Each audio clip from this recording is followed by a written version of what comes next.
Hi, it's Ned Desmond from Go Fishin', and I'm here with Julie Devers from the U.S. Fish and Wildlife Service. Julie's a biologist, and she's here at Casting Call in Washington on the Potomac River. It's a beautiful morning, and we're going to talk a little bit about the snakehead. How are you, Julie? Good, I'm doing well. Now, you're a biologist with U.S. Fish and Game, is that right? Yep, the U.S. Fish and Wildlife Service. U.S. I'm Fish and Wildlife, fishery sorry about that. biologist. And I met Julie this morning. She's here with a couple of interesting fish on exhibit at the Casting Call. And one is the dreaded, fearful, dangerous snakehead. What's the research that's going on these days with the snakehead? Well, currently we are doing a couple of projects. One is Virginia Department of Game and Inland Fisheries and Maryland DNR, in cooperation with us, are tagging snakeheads. We're trying to get a population estimate as well as figure out what their feeding habits are and how far they're moving during spawning time, and also just kind of on a day-to-day basis. So, and then we've got another project going in the lower Potomac, in which we're trying to figure out, using radio tag telemetry, whether what time of year they're moving in and out of the creeks and what time of year they're moving up the river.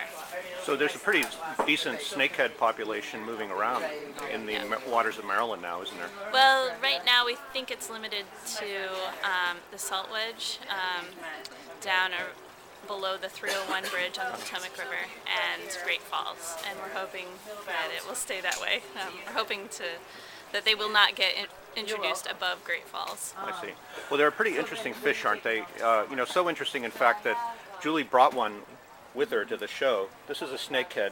This snakehead's on ice, and this snakehead is very much alive. Isn't that right? That's right. How can he just lie there on a bed of ice being alive? Well, they're able to breathe atmospheric air. They have a suprabranchial organ, and that allows them to breathe atmospheric air. They actually, if you see them out in the wild, you'll see them come up to the surface to breathe. And we think that they do that mostly when there's low dissolved oxygen. I see. Do they have regular gills too? Can they operate like a fish? Yep. So they're switch hitters. They can do air breathing or breathe underwater if there's sufficient oxygen. Right. Yep. That's pretty amazing. So how long can you just lie there on that bed of ice chilling out, so to speak? We've held them for 4 or 5 days on a bed of ice. And they're still alive? Yep. Well, what happens when you throw them back in the water? They swim away. That's amazing. And now, what other interesting characteristics does this fish have? Because typically in the press it's portrayed as an invasive monster that's going to eat all the fish we know and love. Well, they are a top predator, we think. As far as we can tell, they eat just about any fish species that's in the Potomac that they can fit in their mouth. And they have some interesting teeth, and not only have the teeth in their mouth, but teeth down in their throat. And so once they grab a hold of their prey item, they're able to, keep a hold of it, even if that prey item is wiggling around, and get it down into their stomach. And they're ambush predators, so they'll hide in the grass and wait for their prey to go by. A little bit like largemouth bass. Right, Yeah. very similar, and a lot of the anglers that are targeting largemouth bass catch snakeheads as well.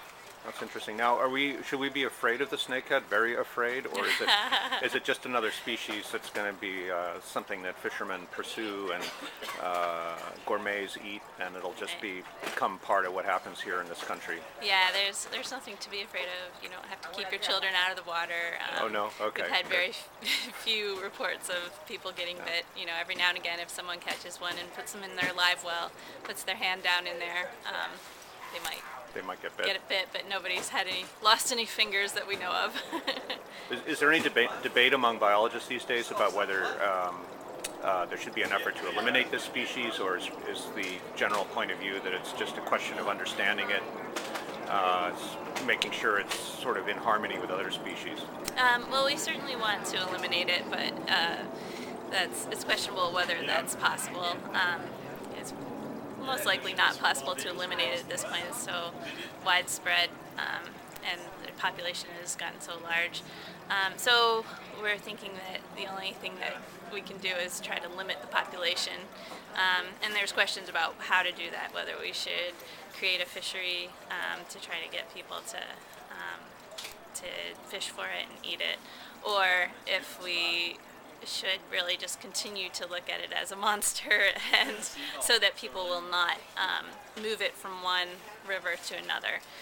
That's what we really want to avoid, is having it be introduced into other systems. How wide is you touched on this earlier a bit on a sort of U.S. wide basis? How big is the distribution? How many rivers do you think contain the snakehead?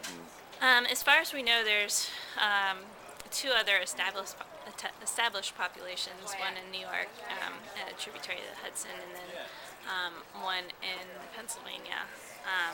And then in Arkansas, they did a huge effort to try to eradicate them from a canal system that feeds into the Mississippi River. We're really trying to keep them from getting into the Mississippi.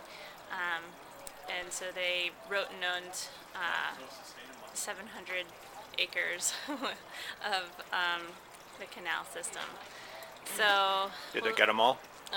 it's still to be seen. They haven't, as far as I know, they haven't caught any since. That was not last summer, but the summer before. So they did some monitoring efforts last summer and haven't caught any yet. So. Yeah. But the general feeling is we're probably going to have to live with these guys for a while, so we might as well make a virtue out of it. Right. Well, they are good to eat. We do know that. They are good to eat. Yeah, they sure are. What is it? What's the meat like on them? It's real mild. Have you had some? Yeah, I have. Outstanding. Well, it's good to eat your own fish, I suppose. Right. Okay. Well, are there any federal laws that are interesting that apply to these guys? Yes. They are regulated by the Lacey Act, so that means that they are considered an injurious species. So you're not supposed to transport them over state lines alive, and the sale of them is prohibited. Sale of them in general, or sale across state lines? I think it's across state lines. I see. Okay. So. Great. Well, that's really helpful. Good luck with your research. Thanks for your time. Thank you. Take care.